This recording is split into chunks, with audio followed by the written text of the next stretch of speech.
আসসালামু আলাইকুম ভাই ও বোনেরা।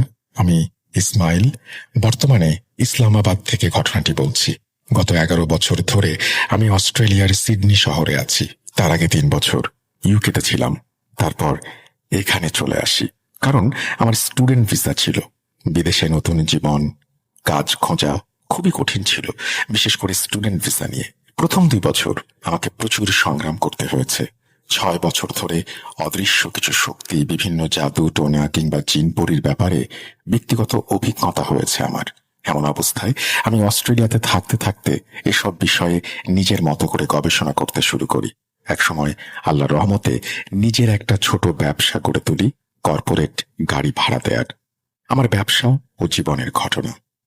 আমার কর্পোরেট গাড়ি ভাড়ার ব্যবসায় বিভিন্ন গুরুত্বপূর্ণ ক্লায়েন্ট ছিলেন। মন্ত্রী বা বিশেষ অতিথিদের জন্য লাক্সারি গাড়ির ব্যবস্থা ছিল।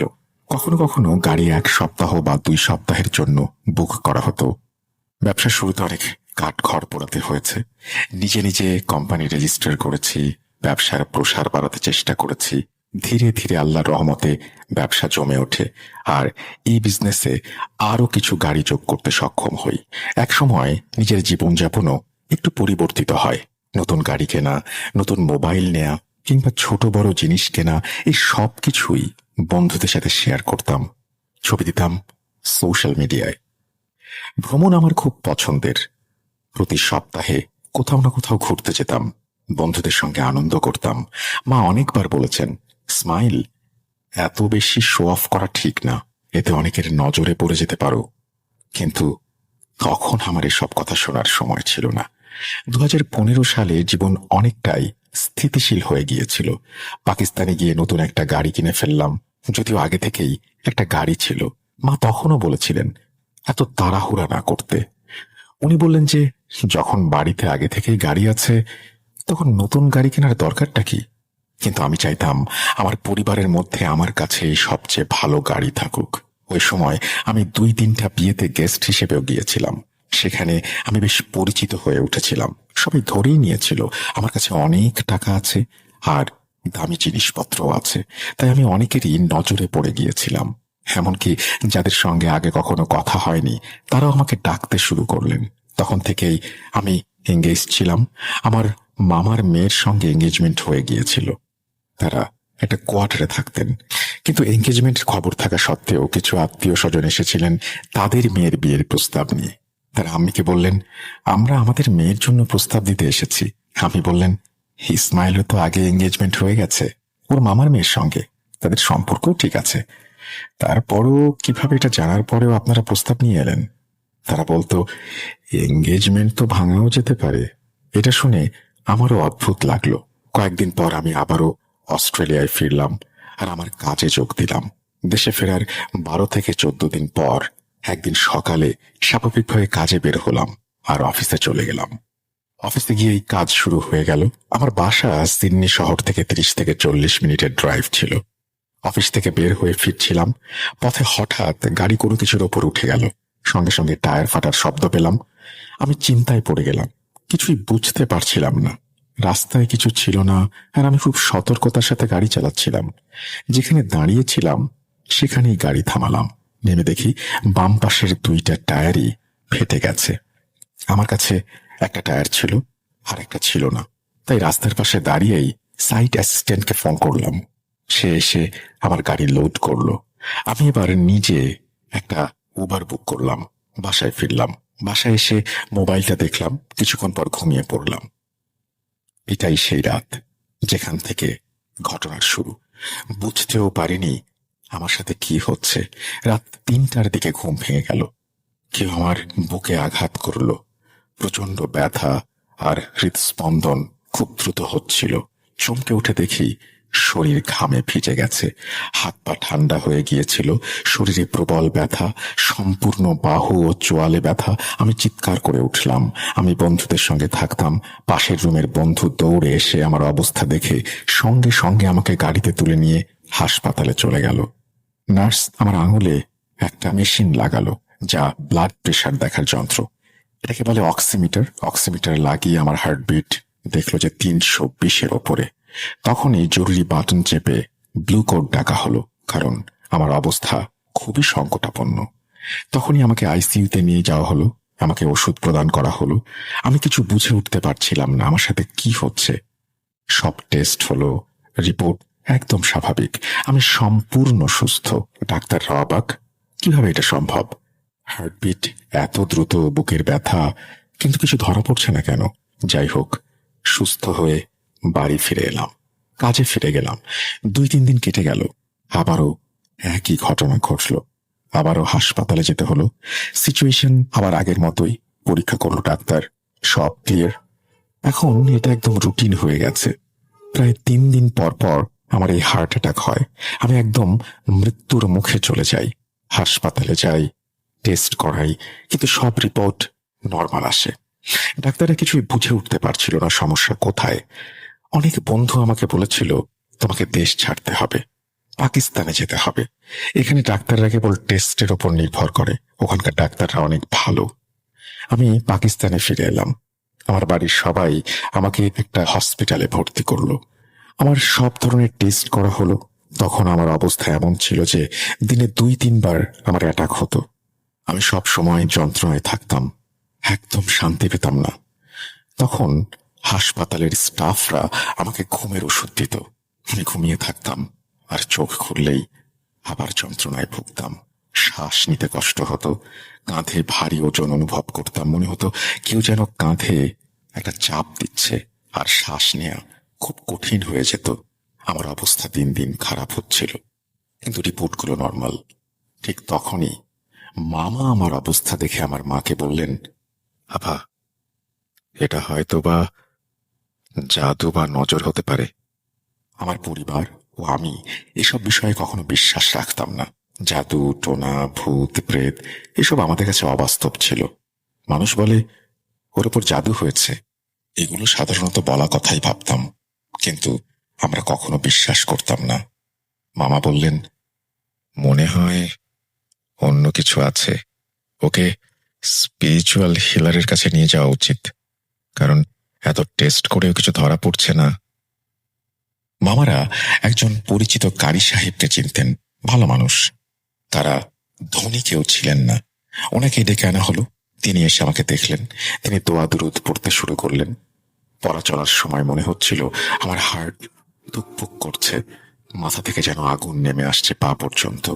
কিন্তু কিছুক্ষণ পড়া চলার পর আমার মাথায় বোঝা হালকা হয়ে গেল, শরীরের ওজন কমে গেল, শ্বাস স্বাভাবিক হলো, ব্যথা সম্পূর্ণ চলে গেল। তখন আমিও বাসার সবাই বুঝতে পারলাম, সত্যি আমার সাথে কিছু একটা হয়েছে। এটা ছিল এক ধরনের স্পিরিচুয়াল সমস্যা। এরপর কারি সাহেব নিয়মিত দোয়া দুরুদ পড়তে লাগলেন, আর আমি সম্পূর্ণ ভালো হয়ে গেলাম। এরপর অস্ট্রেলিয়া ফেরার সময় চলে এলো। আমি প্যাকিং করলাম, সবকিছু গুছিয়ে নিলাম। সন্ধ্যায় মামার বাসায় চলে গেলাম, যেন সেখান থেকে সরাসরি এয়ারপোর্টে যেতে পারি। হঠাৎ বসে থাকতে থাকতে আবার অ্যাটাক শুরু হলো, আগের চেয়ে অনেক খারাপ। সেই অ্যাটাকে এমন ব্যথা শুরু হলো, শ্বাস নিতে পারছিলাম না। সবাই দ্রুত আমাকে হাসপাতালে নিয়ে গেল। অনেক কষ্টে সেখানে পৌঁছালাম। আমাকে অক্সিজেন আর সিপিআর দেয়া হয়। কিছুক্ষণ পর আমি জ্ঞান ফিরে পাই। তারা সব পরীক্ষা করে, হাসপাতালে রেখে দেয়। রিপোর্ট আবারও ঠিকঠাক আসে। কয়েকদিন সুস্থ থাকি, কিন্তু যখন আবার অস্ট্রেলিয়া যাওয়ার জন্য বের হলাম, ঠিক তখনই একই সমস্যা শুরু হয়। আবার আগের অবস্থায় ফিরে যাই। আমার সাথে এভাবে 3 বার হলো। তখন স্পষ্ট হয়ে গেল যে যে সমস্যাটা ছিল সেটা যেন চাইছিল না আমি অস্ট্রেলিয়া যাই। তারপর কারি সাহেব বললেন, এটা আমার হাতে নেই, একজন হুজুর সাহেবের কথা বলি আপনাকে, আপনি ওনার কাছে যান। ফয়সালাবাদে আমার বাড়ির লোকেরা আমাকে নিয়ে গিয়েছিলেন সেখানে। সেই হুজুর সাহেব আমাকে দেখে বললেন, এর ওপর অনেক শক্তিশালী কালো জাদু করা হয়েছে, আর কিছু একটা ওকে এখান থেকে বেরোতে দিচ্ছে না। তারপর তিনি দোয়া পড়লেন এবং জাফরানের সাহায্যে কিছু তাবিজ দিলেন মাসখানেকের জন্য। উনি আমাকে বললেন, তুমি ফিরে গিয়ে কারি সাহেবকে বলো আমি একটা দোয়ার ব্যবস্থা করেছি, তোমরা সবাই মিলে সারা রাত মসজিদে বসে সেই দোয়া পড়ো। আমি ফিরে এলাম। বেনিয়াম মসজিদে গিয়ে দোয়াটার আমল করলাম। মসজিদে থেকেও সবকিছু খুব অদ্ভুত লাগছিল। কেমন যেন গা ছমছমে একটা অনুভূতি, মনে হচ্ছিল কেউ আমার আশেপাশে আছে। কারি সাহেবও পড়ছিলেন, আর আমি ওনার পাশে বসে পড়ছিলাম। আমরা সম্পূর্ণ রাত জোরে জোরে পড়েছি। এরপর তিনি একটা হাঁড়ি নিয়ে এলেন। তার মধ্যে কিছু বস্তু ছিল, সেটার ভেতরে দোয়া পড়ে সেটা বন্ধ করে দিলেন। বললেন, এটা কোথাও ভাঙা জায়গায় পুঁতে এসো। আমি, আমার মামা আর আমার বাবা সবাই মিলে এক ভাঙা জায়গায় গেলাম। সেখানে গিয়ে সেই হাঁড়িটা পুঁতে দিলাম। পরে হুজুর সাহেবের সঙ্গে কথা হলো। তিনি বললেন, এবার তুমি টিকিট কেটে নাও, আল্লাহ চাইলে তুমি যেতে পারবে। আমি একটু ভয় নিয়ে টিকিট কাটলাম। এবার আমার কিছুই হয়নি। আমি আবার অস্ট্রেলিয়ায় ফিরে গেলাম। 3 মাস ধরে আমি তাবিজ পড়তাম এবং চেষ্টা করতাম সম্পূর্ণ সুস্থ থেকে স্বাভাবিক জীবন কাটাতে। কিন্তু 3 মাসের মাথায় তাবিজের মেয়াদ শেষ হয়ে গেল। মাত্র 1 সপ্তাহের মধ্যে আবার সমস্যা শুরু হলো। এতটাই খারাপ অবস্থা ছিল যে আমাকে আবার হাসপাতালে ভর্তি হতে হলো। আমার অবস্থা এতটাই খারাপ হয়ে গিয়েছিল যে সব রকম পরীক্ষা নিরীক্ষা করার পরেও সবকিছু নর্মাল আসলো। কিছুতেই তবু উন্নতি হচ্ছিল না। বাড়ির সবাই খুব চিন্তিত হয়ে পড়লেন। অনেকে বন্ধু বান্ধব আর আত্মীয়দেরও এটা জানালেন। তারা উদ্বিগ্ন, বিরক্ত। আমার অবস্থা আরো খারাপ হতে শুরু করলো। নাক দিয়ে রক্ত পড়তে লাগলো, মুখ দিয়ে রক্ত পড়তে লাগলো। আমার ওজন কমতে শুরু করলো, শরীরও দুর্বল হয়ে গেল। আমি আগে বেশ ভালোই ছিলাম, কিন্তু তখন কোনো কাজে মন বসতো না, কিছুই করতে পারতাম না। ধীরে ধীরে সব কাজ বন্ধ হয়ে গেল। সমস্ত কন্ট্রাক্ট শেষ হতে থাকলো। বাঁচার জন্য আমাকে গাড়ি বিক্রি করতে হলো। একে একে সব গাড়ি বিক্রি হয়ে গেল। আমার অবস্থা খারাপ থেকে আরো খারাপের দিকে গেল। টাকা ফুরিয়ে গেল, ব্যবসাও থেমে গেল। তখন অনেকেই বলল, অস্ট্রেলিয়ায় কিছু শ্রীলঙ্কান আছে যারা নুরানি চিকিৎসা করেন, তুমি তাদের কাছে যাও। আমি তাদের কাছে গেলাম। তারা আমাকে চিকিৎসা করলো এবং কিছু সময়ের জন্য ভালো লাগলো আমার। যেমনটা আমি আগেই বলেছিলাম, আমি ভ্রমণ করতে খুব ভালোবাসি। তখন শরীর খারাপ ছিল, তাই আমার বন্ধুরা বলল, আমরা কোথাও যাই। সিডনির কাছেই 1 ঘন্টার ড্রাইভে একটা জায়গা আছে, নাম কিয়ামা। এটা একটা ছোট শহর, সিডনি থেকে প্রায় 40 কিলোমিটার দূরে। সেখানে অনেক গাছপালা, ঘন বন, আর অনেক সময় রাস্তাগুলো একদম ফাঁকা থাকে। আমরা বিকেলে প্রায় 5টা থেকে 5:30টার মধ্যে বের হলাম। আমার সঙ্গে ছিল আমার বন্ধু আর মামাতো ভাই আমজাদ। আমরা কিয়ামায় পৌঁছালাম। মাঝে মাঝে কিছু জায়গায় থেমে যখন পৌঁছালাম, তখন রাত প্রায় 9টা থেকে 9:30। সেখানে একটা ব্লু হোল ছিল, মানে ওখানে পাথরের মধ্যে একটা ছিদ্র ছিল, আর সেই ছিদ্রটা নিচে সমুদ্রের সাথে সংযুক্ত ছিল। যখন বড় ঢেউ আসতো, জল ওই ছিদ্র দিয়ে ফেটে বের হতো। এটা একটা টুরিস্ট স্পট, অনেক মানুষ আসে। তখন শীতকাল, এখানে শীত উল্টো। জুন জুলাইতে শীত পড়ে, ডিসেম্বর জানুয়ারিতে গরম। শীতে ওখানে ঠান্ডা বাতাস বইতো। আমার বন্ধুরা সেটা দেখে মুগ্ধ হয়ে গিয়েছিল। তখন আমাদের ছাড়া ওখানে আর কেউ ছিল না। এখান থেকেই ঘটনার শুরু। আমি সেখানে দাঁড়িয়েছিলাম। হঠাৎ আমার চোখে কিছু পড়ে যায়, আর আমি 3-4টা ধাপ হেঁটে সামনের দিকে এগোতেই দেখি সেখানে কেউ নেই। সেটা ছিল সেই দিন যেদিন আমার শরীরে অদ্ভুত কিছু একটার আনাগোনা শুরু হলো। মনে হয়েছিল হয়তো আমার কোনো বন্ধু মজা করছে, কিন্তু আজ পর্যন্ত কেউ কোনোদিন এমন মজা করেনি। সবাই জানতো আমি অসুস্থ। আমার সব বন্ধু আর সবাই আমার সামনেই দাঁড়ানো ছিল, আড়ম্বরে করে কথা বলছিল। হালকা হালকা বৃষ্টি শুরু হয়েছিল। আমি তাদের দিকে তাকালাম, আমার পেছনের দিকেও তাকালাম। অবাক হয়ে গেলাম। আমার সঙ্গে ঠিক কি হচ্ছে বুঝতে পারছিলাম না। একটু পর আমার অবস্থা খারাপ হতে শুরু করলো। মনে হচ্ছিল যেন কাঁধে ভারী একটা কিছু চাপ দিচ্ছে। আমার হার্ট যেন থেমে যাবে। আমি বললাম, ভাই, আমাদের ফিরতে হবে। তখন প্রায় 10:30 বা 11টা বেজেছিল। আমরা তখন সেখান থেকে রওনা দিলাম। আমার কাজিন গাড়ি চালাচ্ছিল, আমি পাশে বসেছিলাম, আর পেছনের সিটে আমাদের 3 বন্ধু। আমরা যখন মেইন হাইওয়েতে পৌঁছালাম, 2 পাশে জঙ্গল, হালকা বৃষ্টি, একদম ভয়ানক পরিবেশ। কেউ ভাবেনি সামনে কি হতে যাচ্ছে। গাড়ি মেইন হাইওয়েতে 110 কিলোমিটার গতিতে চলছিল। সেই গতিতে এগোচ্ছিলাম। আমার কাজিন স্পিড বাড়ানোর চেষ্টা করছিল, কিন্তু গাড়ি 40-এর বেশি যাচ্ছিল না। গাড়ির ইঞ্জিনে অনেক আওয়াজ হচ্ছিল। গাড়িটা ছিল অটোমেটিক। অ্যাক্সিলারেটরে সম্পূর্ণ চাপ ছিল, তবু গতি 40-এর ওপরে উঠছিল না। আমি কিছুই বুঝতে পারছিলাম না। বাকিরাও অস্বস্তি টের পাচ্ছিল। আমি কাজিনকে জিজ্ঞেস করলাম, কি সমস্যা? সে বলল, ভাই আমি তো চেষ্টা করছি, কিন্তু গাড়ি তো এগোচ্ছে না। তখন আমারও সন্দেহ হতে লাগলো, কিছু একটা সমস্যা নিশ্চয়ই আছে।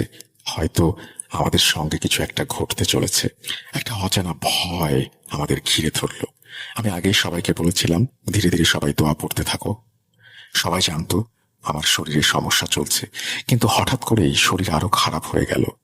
তখন কারি সাহেব, যার কাছ থেকে চিকিৎসা নিচ্ছিলাম, তিনি আমাকে একটা ভয়েস নোট পাঠিয়েছিলেন আর বলেছিলেন শরীর খারাপ লাগলেই ওই অডিওটা শুনতে। আমজাদ আমাকে বলল, কেবল লাগিয়ে অডিওটা প্লে করো, শরীর ভালো লাগবে। আমি কেবল লাগালাম, অডিও প্লে করলাম। এখনো অর্ধেকও শেষ হয়নি, অদ্ভুত একটা অনুভূতি হলো। চারপাশে সম্পূর্ণ অন্ধকার, শীতের রাত। মনে হচ্ছিল আমাদের বাম পাশে কিছু একটা আছে। আমি কাঁচের বাইরে তাকালাম, দেখলাম একটা কালো ছায়া ধীরে ধীরে হেঁটে আসছে। সেই অন্ধকারেও স্পষ্ট ছিল জেট ব্ল্যাক একটা ছায়া আমাদের গাড়ির সাথে সাথেই চলছিল বাম পাশে। আমি যখন দেখলাম, সাথে সাথে পেছনের সিটের 3 বন্ধুও দেখলো। সবাই পেয়ে গেল ভয়। আমি জোরে জোরে বললাম, যে যা পারো সবাই সূরা নাস পড়ো। সবাই জোরে জোরে আয়াতুল কুরসি পড়ছিল। ভয় এতটাই পেয়ে গিয়েছিল যে মাঝে মধ্যে ভুলও পড়ছিল।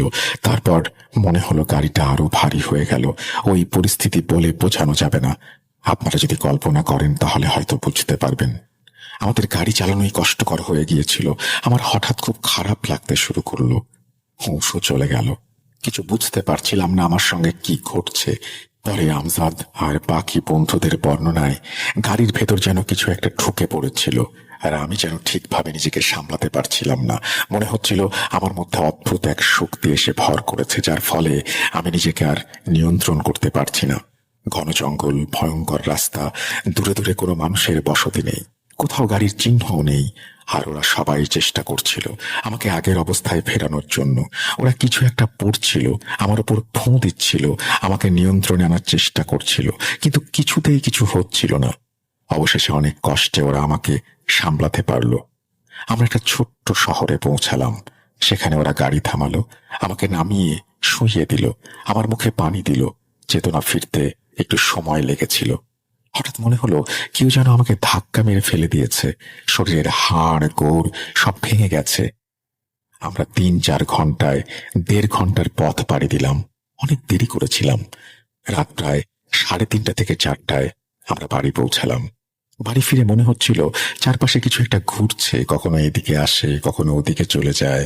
আমার এই অনুভূতি সবার মধ্যেই বিরাজ করছিল। আমরা সবাই এক বাড়িতে থাকতাম। হঠাৎ করেই মনে হলো সামনের রুমে কেউ আছে।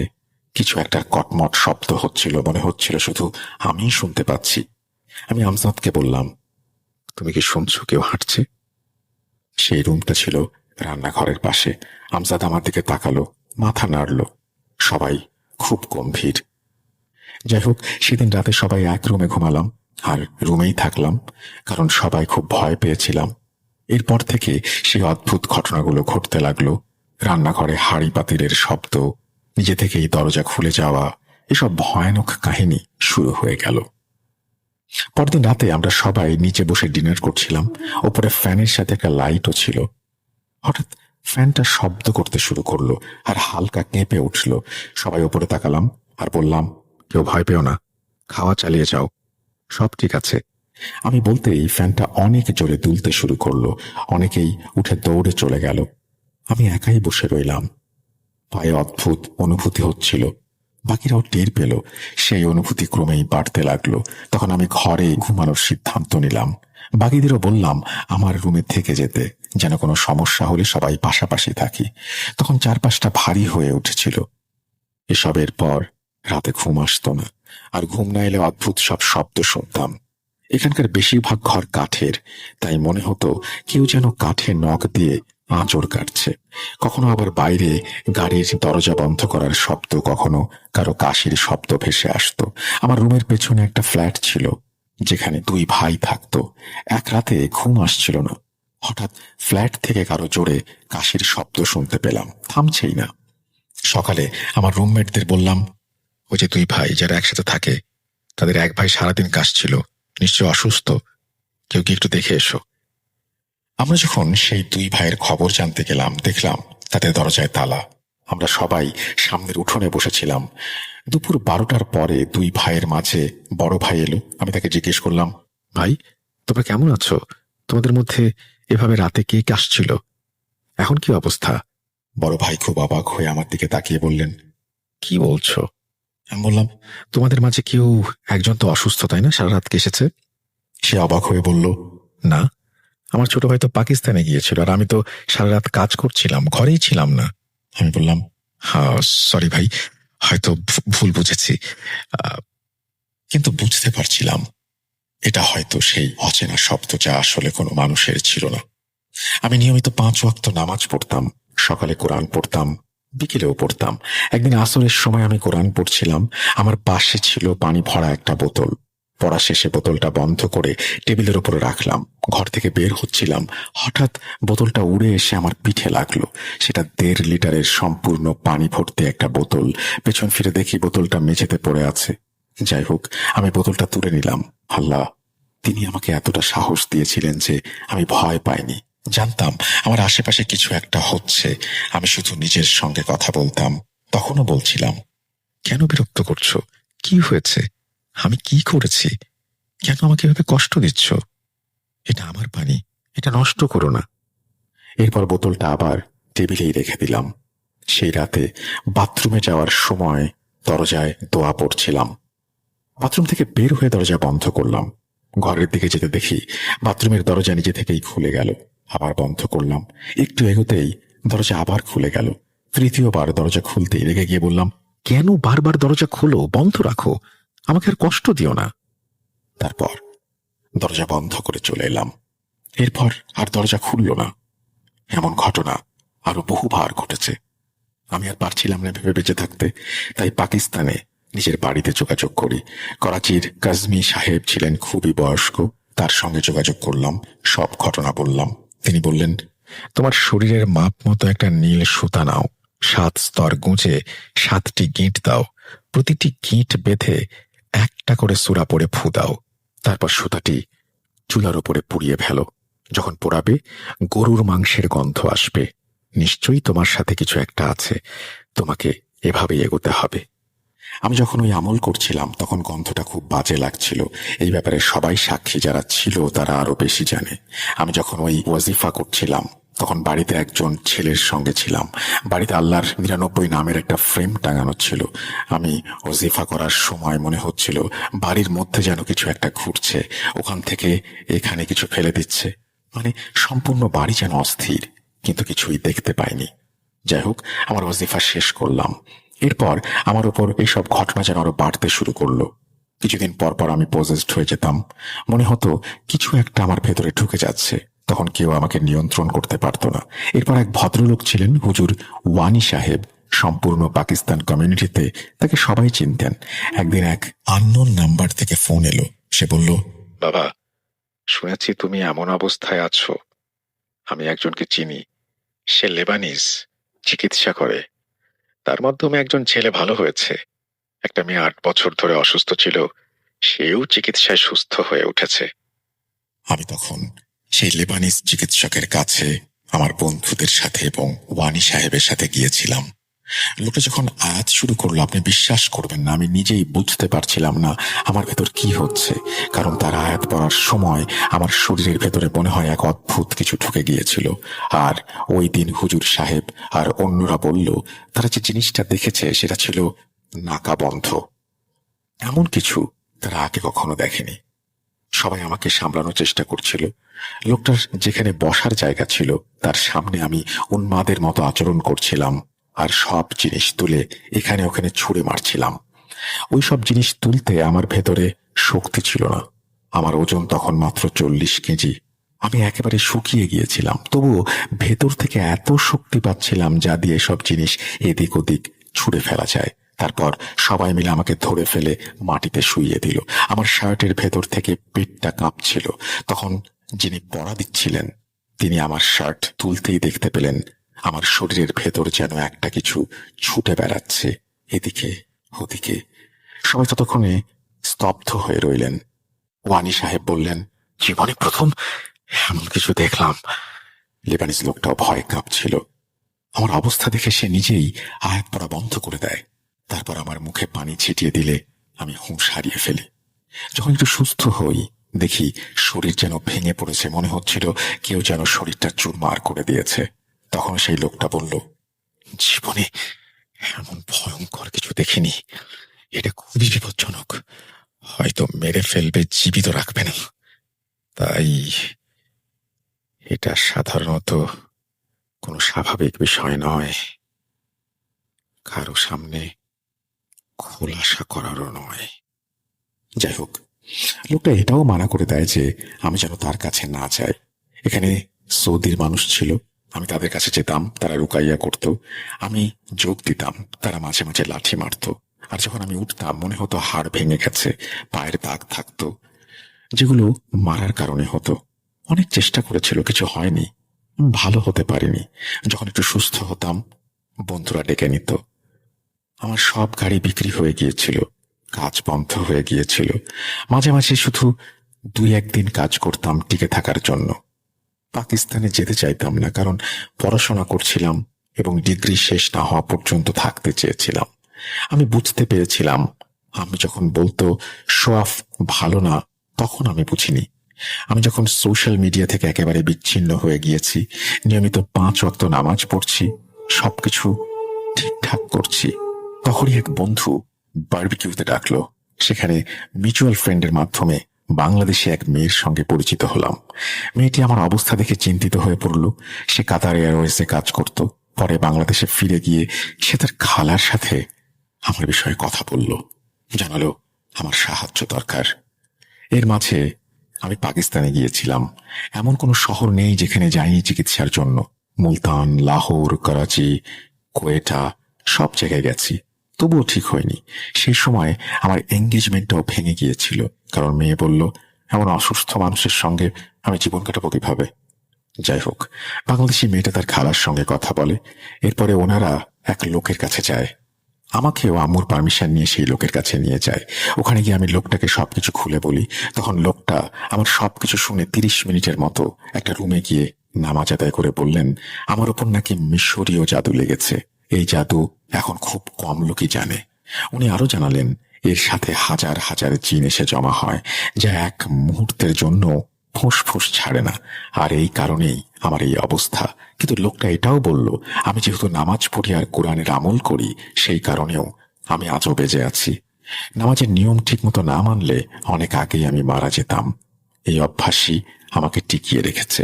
এরপর উনি জানালেন আমার চিকিৎসা উনিই করবেন, এবং তিনি আমার চিকিৎসা শুরু করলেন। তিনি আমার জন্য বিভিন্ন আয়াত পড়তেন, আমাকে বিভিন্ন আমল করতে বলতেন। একটা আমল ছিল খুবই ঝুঁকিপূর্ণ। আমলটা এমন ছিল যে 40 দিন ধরে প্রতিদিন জঙ্গলে যেতে হবে, একা গিয়ে সরিষার দানা হাতে রেখে কিছু পড়তে হবে। এরপর 9 বার নিজের শরীরে আঘাত করতে হবে এবং সেই জঙ্গলে সরিষা ফেলে আসতে হবে। পেছনে তাকানো যাবে না। সম্পূর্ণ আমল 40 দিন চালাতে হবে। প্রতিদিন ভিন্ন জায়গায় যেতে হবে, একই স্থানে না। আর অবশ্যই একা যেতে হবে। বাড়ি ফিরে এসে আমি ঠিক করলাম যে আমাদের বাড়ি থেকে একটু দূরে একটা জঙ্গল আছে, যাকে রয়্যাল ন্যাশনাল পার্ক বলে। আমি ওখানে যাব। শুরু হলো প্রথম দিন। যখন আমি সেখানে গেলাম পরিবেশটা ছিল খুবই ভীতিকর। চারপাশে ঘন অন্ধকার। আমি একা গাড়ির হেডলাইট জ্বালিয়ে রাস্তার পাশে গাড়ি থামালাম। তারপর নেমে জঙ্গলের ভেতরে গেলাম। লেবু হাতে নিয়ে 4 টুকরো করে তার নিচে সরিষার দানা রাখলাম। তারপর সেই হুজুরের কথা মতো সেই ওয়াজিফা পড়লাম। পড়া শেষ করে উঠতে যাব, হঠাৎ মনে হলো আমার পেছনে কেউ দৌড়াচ্ছে, যেন অনেক মানুষ আমাকে ধাওয়া করছে। ভয়ঙ্কর শব্দে কেউ আমার পিছু নিল। বুঝতে পারছিলাম না শব্দটা সামনে থেকে আসছে নাকি পাশ থেকে। আমার ঠিক পেছনেই কি পরিষ্কার হচ্ছিল না।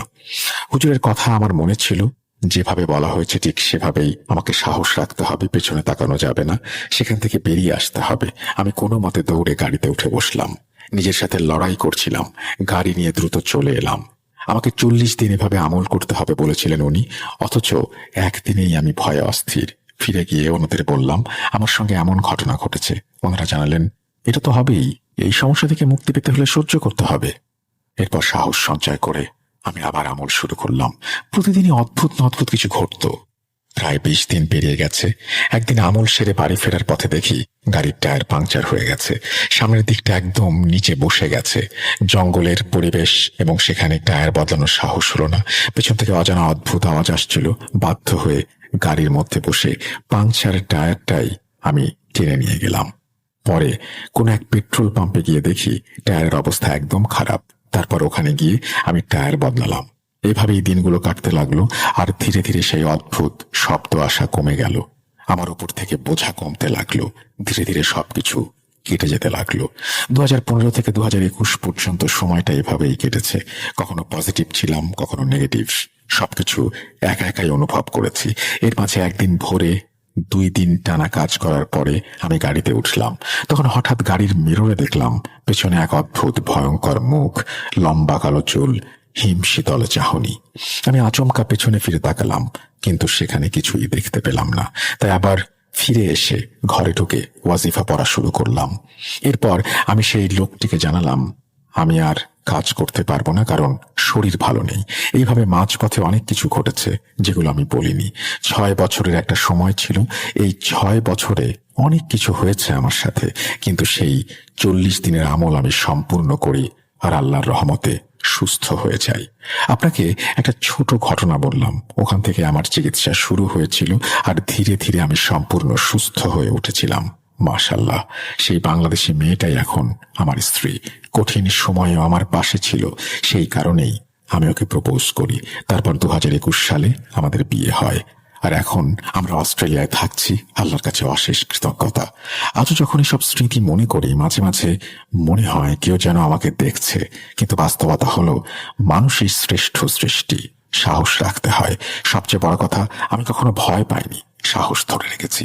আল্লাহ আমাকে অনেক শক্তি দিয়েছেন, তাই এই পরিস্থিতিগুলো পার হতে পেরেছি। যারা শুনছেন তাদের প্রতি আমার একটাই অনুরোধ, আমি সব বুঝতে সময় নিয়েছি, কিন্তু আপনারা দেরি করবেন না। নিজের জীবনের জন্য এগিয়ে যান সামনে। এই বলে ইসমাইল ভাই তার ঘটনা শেষ করেছেন। আশা করছি এই ঘটনাটি আপনাদের ভালো লেগেছে। যদি ভালো লাগে অবশ্যই আমাদের জানাবেন, যদি ভালো না লাগে সেটাও আমাদেরকে জানাবেন। আমরা চলে যাব আমাদের পরবর্তী ঘটনায়। আশা করছি প্রথম থেকে শেষ পর্যন্ত আমাদের সঙ্গেই থাকবেন। আমরা এমন কিছু ঘটনায় যাব যে ঘটনাগুলো হয়তো আপনারা আগে শুনেছেন, বা কখনোই শুননি, বা বারবার শুনতে চান। চলুন শুরু করা যাক।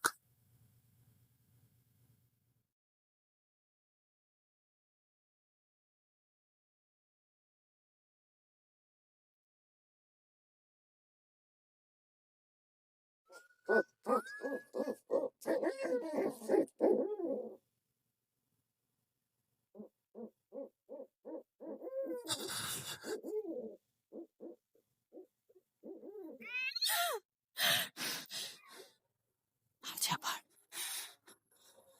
শুনতে পাচ্ছেন শব্দটা? আমার আয়নার ভিতরে রোজ এভাবেই আসে।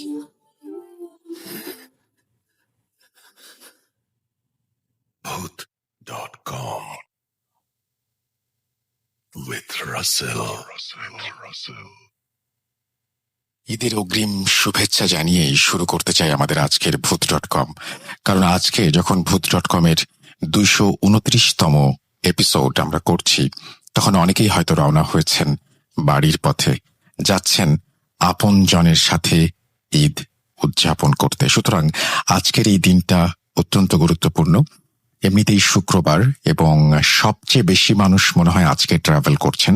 গতকাল রাতেও করেছেন, কিন্তু আজকে অনেকেই ট্রাভেল করছেন। তো আমি ভাবছিলাম এই জন্যই যে ঈদের যে স্পেশাল এপিসোড, সেই এপিসোডটা আজকে দেয়াটাই সবচেয়ে বুদ্ধিমানের কাজ হবে।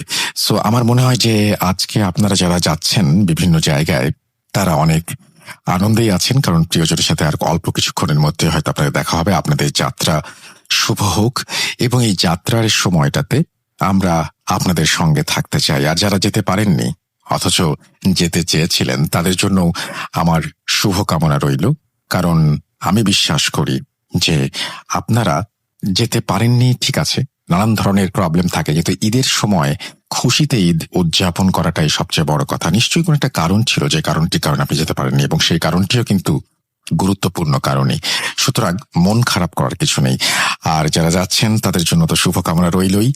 আজকে একটা স্পেশাল এপিসোড তো করবই, ফেরার পথেও আর একটা স্পেশাল এপিসোড উপহার দেব আশা করছি। কারণ যখন আমরা নেক্সট ফ্রাইডের এপিসোডটা করব তখন দেখবেন যে আপনারা হয়তো আবার ঈদ থেকে বাড়ি ফিরছেন।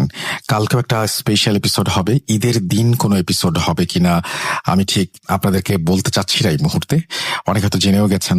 তারপরেও যাই হোক, আমি আজকের এপিসোডটা শুরু করি। আপনাদেরকে অনেক ধন্যবাদ যারা ঘটনা পাঠিয়েছেন, এবং আমাদের স্পেশাল এপিসোডে কিছু স্পেশাল মানুষদের ঘটনা দিয়ে শুরু করতে চাই। প্রথমেই লাজিম ইয়াসার জিয়াদ, যার ঘটনা দিয়ে শুরু করছে আমাদের আজকের এপিসোড। যেভাবে লেখা আছে আমি সেভাবেই পড়ে শোনাচ্ছি। প্রিয় লিসেনার্স, একবার চিন্তা করে দেখুন, আপনার পরিচিত কোনো একজন মানুষ যাকে আপনি সবসময় দেখছেন আপনার আশেপাশে, যার সাথে আপনি সবসময় চলাফেরা করছেন, যদি হঠাৎ করেই কোনো একদিন আপনি জানতে পারেন সেই মানুষটি আসলে মানুষ না, একজন জিন, তখন বিষয়টি কেমন হয়ে দাঁড়াবে? আমি জানি প্রিয় লিসেনার্স, আমার এই কথাগুলো খুবই অস্বাভাবিক লাগছে আপনার কাছে। প্রিয় লিসেনার্স, আমার এই কথাগুলো বলার পেছনের উদ্দেশ্য কি জানতে চান? ধীরে ধীরে সব জানতে পারবেন। আসসালামু আলাইকুম প্রিয় রাসেল ভাই এবং শ্রোতা বন্ধুরা, আশা করি আল্লাহ তাআলার অশেষ রহমতে ভালোই আছেন। আমি লাজিম ইয়াসার জিয়াদ আজ আবারও ফিরে আসলাম প্রিয় লিসেনাররা আপনাদের মাঝে একটি ঘটনা নিয়ে। আজকের এই ঘটনাটি শুরু করার আগে আমি ভাইয়ার কাছে ক্ষমা চেয়ে নিচ্ছি আমার লেখায় অনিচ্ছাকৃত ভুলের জন্য। এই ঘটনাটি আমি সংগ্রহ করেছি মোহাম্মদ রুবেল হৃদয় ভাইয়ের কাছ থেকে। এর আগেও তার কাছ থেকে সংগ্রহ করা একটি ঘটনা আমি শেয়ার করেছিলাম, যা এপিসোড 214-তে সেই ঠান্ডা হাত শিরোনামে প্রচার করা হয়েছিল। তো চলুন সরাসরি ঘটনায় চলে যাওয়া যাক। বলছেন রুবেল ভাই। আমি বিয়ে করেছি কিছুদিন হয়। প্রতি শুক্রবার রাতের ধারাবাহিকতায় সে রাতেও আমি হেডফোনের মাধ্যমে ভূত.কমের কোনো একটি এপিসোড উপভোগ করছিলাম। এমন সময় আমার ওয়াইফ আমার কাছে এসে বলে ওঠে, প্রতি শুক্রবার রাতে তুমি হেডফোন কানে দিয়ে কি করো, কি শোনো? আজকে আমাকেও শোনাও তো। ওর এমন কথায় আমি ওর কানে একটি হেডফোন দিয়ে দেই। এরপর ও আর আমি মিলে সেদিন ভূত.কমের এপিসোডটি উপভোগ করি। এপিসোডটির শেষে আমার ওয়াইফ হঠাৎ করে আমাকে বলে ওঠে, আমার পরিবারের একজন সদস্যের সাথে খুবই বেদনাদায়ক এবং ভয়ানক একটি ঘটনা ঘটেছে, যে ঘটনাটির প্রত্যক্ষদর্শী আমি নিজে। ওর এসব কথা শুনে আমার মনে বেশ আগ্রহ জন্মায় ঘটনাটি শোনার জন্য। এরপর আমি ওর কাছে ঘটনাটি সম্পর্কে বিস্তারিত জানতে চাই। আমার আগ্রহ দেখে আমার ওয়াইফ ইয়াসমিন লিজা বলতে শুরু করে, আমার বাড়ি ঈশ্বরদী জেলার কোনো এক গ্রামে। আমার বাবারা মোট 7 ভাই। 7 ভাইয়ের মধ্যে সবার ছোট যিনি, মানে আমার ছোট চাচা, তিনি হচ্ছেন এই ঘটনাটির ভিকটিম। আমার ছোট চাচার নাম মোহাম্মদ হৃদয়। ঘটনাটি ঘটাকালীন আমার বয়স 15 বছর। সে সময় আমার চাচার সবেমাত্র বিয়ের কথাবার্তা চলছে, তার জন্য পরিবার থেকে মেয়ে দেখা হচ্ছিল। যাই হোক, একদিন দাদু এবং আমি আমাদের ঘরে বসে আছি, এমন সময় চাচা আসেন দাদুর কাছে এবং বলেন তার দাদুর সাথে কিছু কথা আছে। দাদু যদি অনুমতি দেন তাহলে তিনি বলবেন। বলে রাখা ভালো, আমার দাদা অনেক আগেই মারা গিয়েছিলেন, তাই দাদুর পর তিনি ছিলেন বাড়ির প্রধান।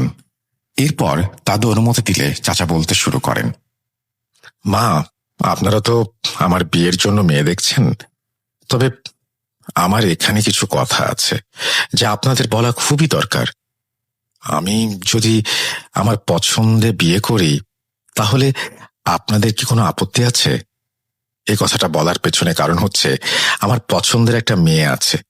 আপনারা যদি অনুমতি দেন তাহলে আমি ওকে বিয়ে করতে চাই। চাচার সব কথা শুনে দাদু বলেন, মেয়ে যদি ভালো হয়, মেয়ের পরিবার যদি ভালো হয়, তাহলে এই বিয়েতে আমাদের কোনো আপত্তি থাকবে না। আমাদের পরিবারের সবাই মিলে আগে মেয়েটাকে দেখতে যাব, এরপর এই বিয়ে নিয়ে আমার একটা সিদ্ধান্ত নেব।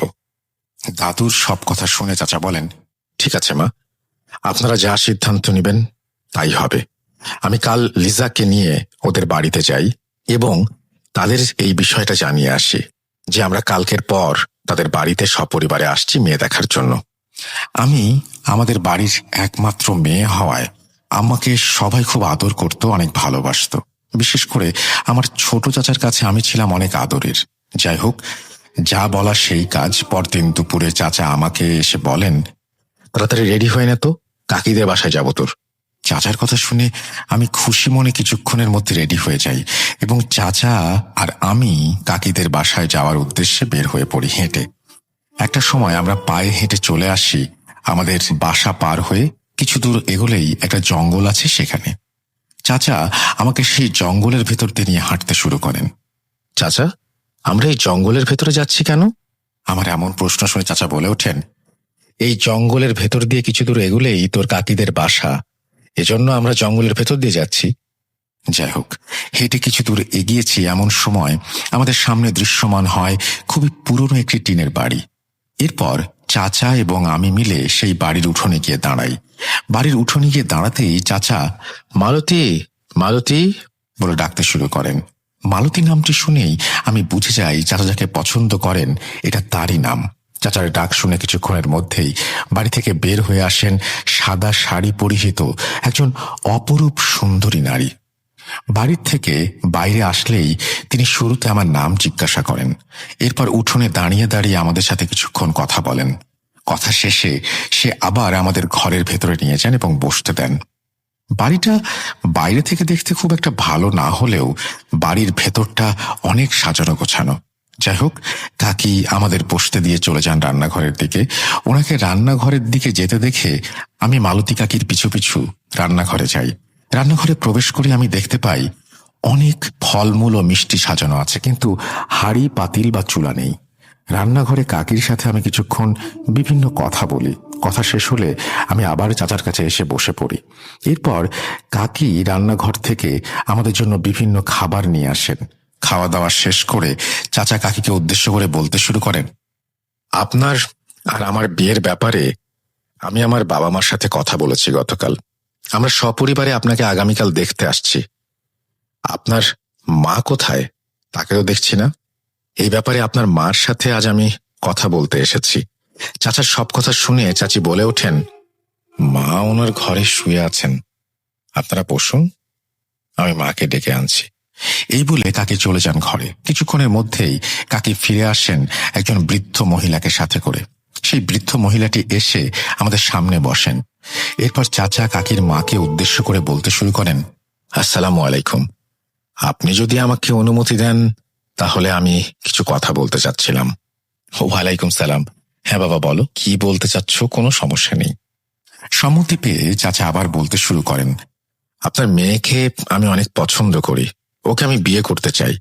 আর আপনার মেয়েও আমাকে অনেক পছন্দ করে। আমি আমার মার সাথে গতকাল এই বিষয়ে কথা বলেছি। আমার মার ইচ্ছে মোতাবেক আমরা সপরিবারে আগামীকাল আপনার মেয়েকে দেখতে আসতে চাই। এই বিষয়টি জানাতেই আমি আপনাদের বাড়িতে আজ ভাতিজিকে নিয়ে আসলাম। চাচার সব কথা শুনে কাকির মা বলতে শুরু করেন, এই বিয়েতে আমার কোনো আপত্তি নেই, তবে আমার এইখানে একটা কথা আছে। তোমাদের পরিবার থেকে কাল কেউ দেখতে আসতে পারবে না।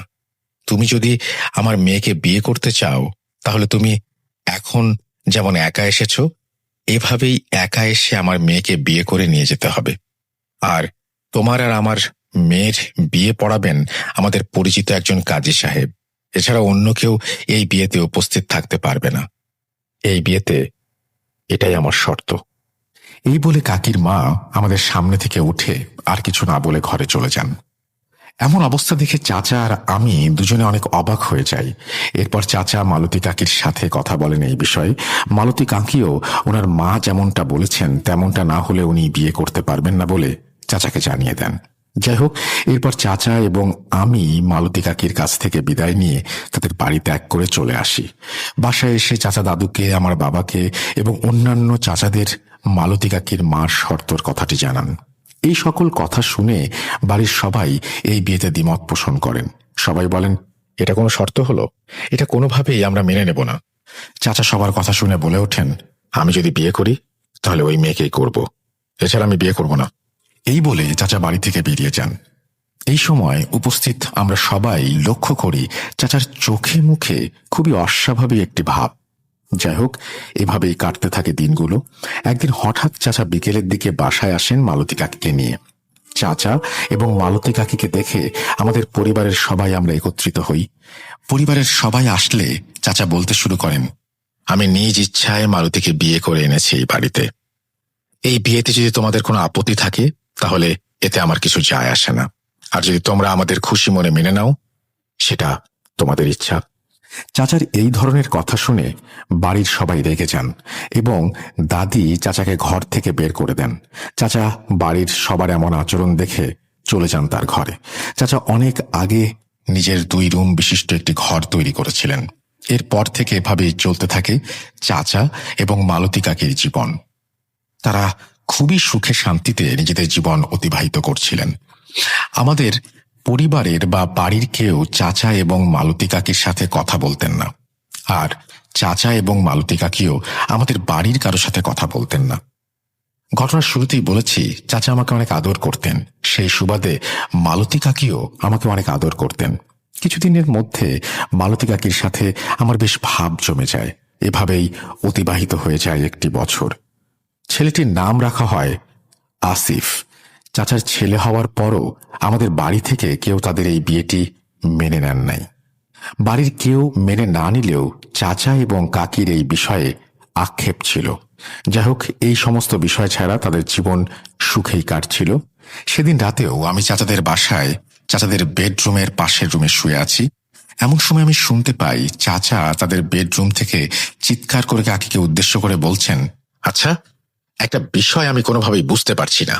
বিয়ের পর থেকেই প্রতি শুক্রবার এশার নামাজের পরে কেন তুমি আমাকে 2 ঘন্টার জন্য ঘর থেকে বাইরে থাকতে বলো? এর পেছনে কারণ কি? সত্যটা বলো আমাকে। এই বিষয়ে তোমাকে জিজ্ঞেস করলে তুমি প্রতিবার বলো এই 2 ঘন্টা নামাজ পড়ো। আমি তোমার স্বামী, আমি থাকলে তো তোমার নামাজ পড়তে কোনো সমস্যা হওয়ার কথা না। আজকে আমাকে সত্যি কথা বলতে হবে। চাচারের সকল কথার উত্তরে কাকি বলে, আমার ইচ্ছে আমি তোমাকে এই 1-2 ঘন্টা আমার ঘরে রাখবো না, এটাই আমার ইচ্ছে। এর পেছনে কোনো কারণ নেই। আমার ইচ্ছার বিরুদ্ধে গিয়ে যদি তুমি ঘরে ঢোকো তাহলে তোমার আর তোমার ছেলের অনেক ক্ষতি হবে, আর যদি কোনো ক্ষতি হয় এর দায় ভার আমার না। এই বলে কাকি থেমে যান। এরপর চাচাদের রুম থেকে আর কোনো কথা শোনা যায় না। কাকির সব কথা শুনে আমি অনেক অবাক হই। এসব কি বলেন কাকি? আমি কোনো কিছুই বুঝতে পারি না। যাই হোক, এসব চিন্তা করতে করতে আমি ঘুমিয়ে যাই। পরদিন সকালে যথারীতি আমার ঘুম ভাঙে। ঘুম ভেঙে যেতে আমি চাচাদের রুমে যাই। চাচাদের রুমে গিয়ে আমি যা দেখতে পাই সেটা দেখে আমার পুরো শরীর নিস্তেজ হয়ে যায়।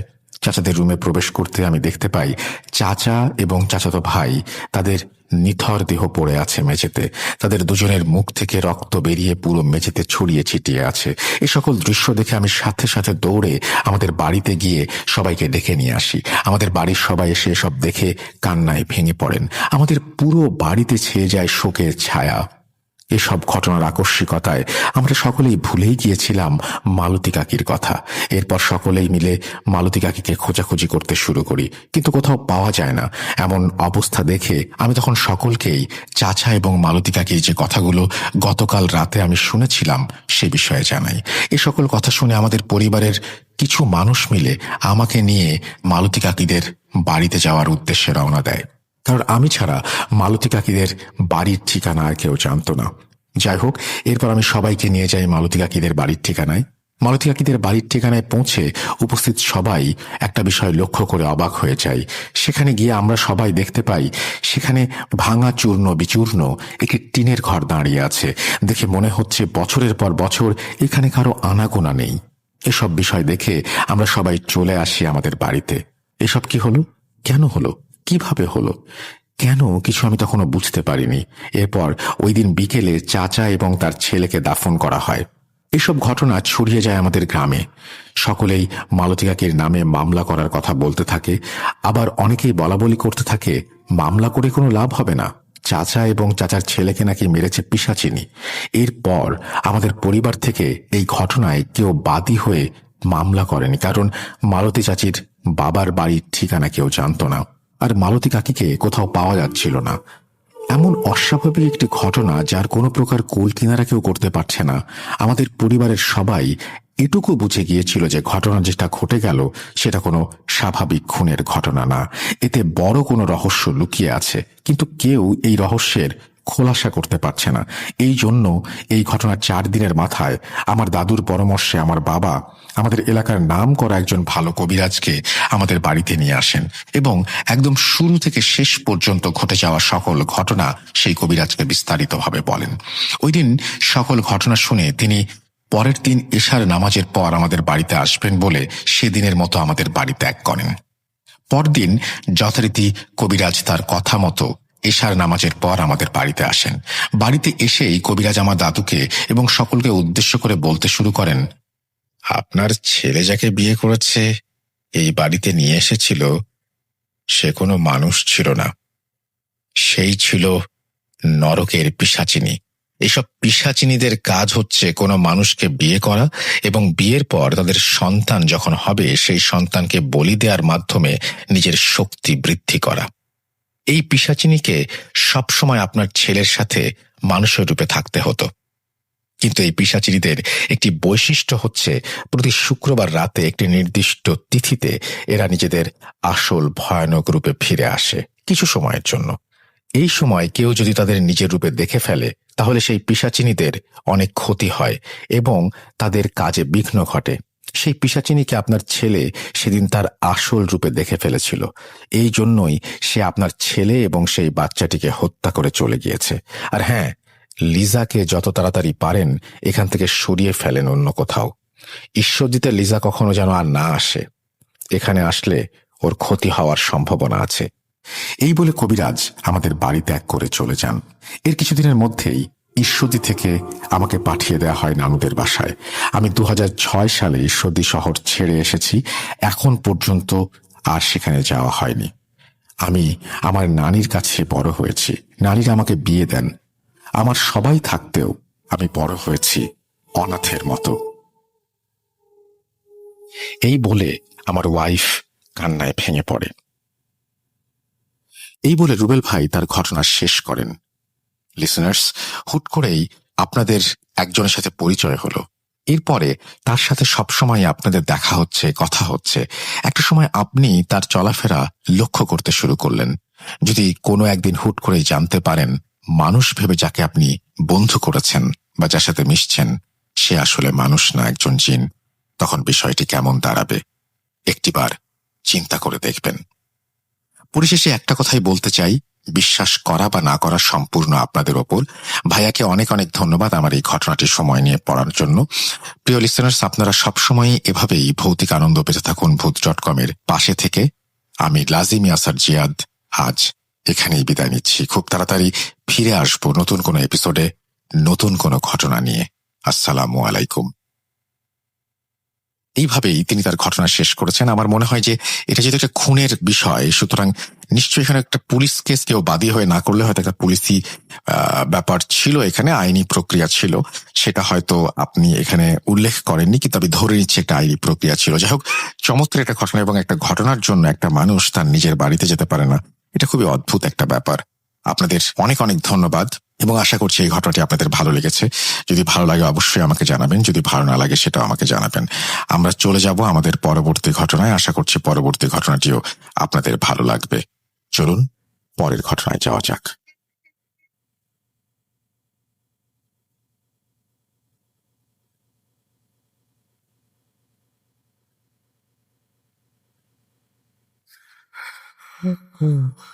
কেন কেন ফিরে আসো? আমি শুধু তোমার সাথেই থাকতে চাই। কিভাবে সম্ভব? মৃতদের এই পৃথিবীতে থাকতে নেই।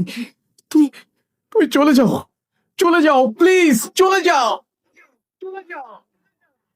সবটাই কি ইলিউশন, নাকি অন্য জগতের কেউ কখনো হাজির হয়ে যায় চোখের পলকে?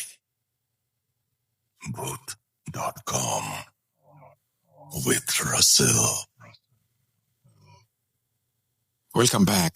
আপনাদের সবাইকে আরো একবার স্বাগত জানাচ্ছি। আমি রাসেল। আশা করছি আপনারা সবাই ভালো আছেন, ভালোর দলে আছেন। আমিও ভালো আছি, ভালোর দলে আছি। আর আজকে পরবর্তী ঘটনায় আমন্ত্রণ জানাচ্ছি আপনাদেরকে।